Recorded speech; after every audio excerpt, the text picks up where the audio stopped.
بسم اللہ الرحمن الرحیم۔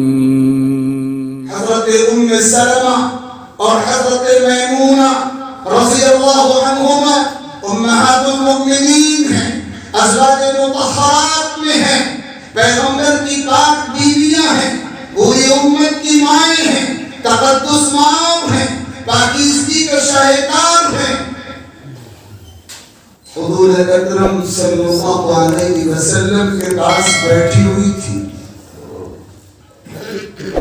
دروازے پہ دستک ہوئی، پتہ چلا کہ مدینہ المنورہ کے نابینا صحابی، مسجد نبوی کے مؤذن دوم، حضور پاک صلی اللہ علیہ وسلم کے مخصوص صحابی حضرت عبداللہ ابن ام مکتوم رضی اللہ تعالی عنہ ملنے آ رہے ہیں۔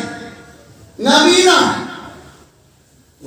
اجازت دے دی گئی، وہ اندر آ گئے، اور یہ دونوں خواتین پردے میں نہیں گئی، وہیں بیٹھی رہی۔ حضور پاک صلی اللہ علیہ وسلم نے فرمایا تم پردہ کیوں نہیں کرتی؟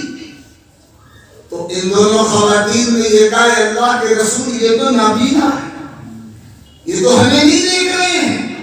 آقا کریم صلی اللہ علیہ وسلم نے اس کے جواب میں جو جملہ فرمایا، افعمیوانی انتما الستما تبصرانی، یہ تو نابینا ہے لیکن تم تو نابینا نہیں ہو۔ کیا تم نابینا ہو؟ تم انہیں نہیں دیکھ رہی ہو؟ پردہ صرف مرد کے لیے ہے، عورت کے لیے نہیں ہے۔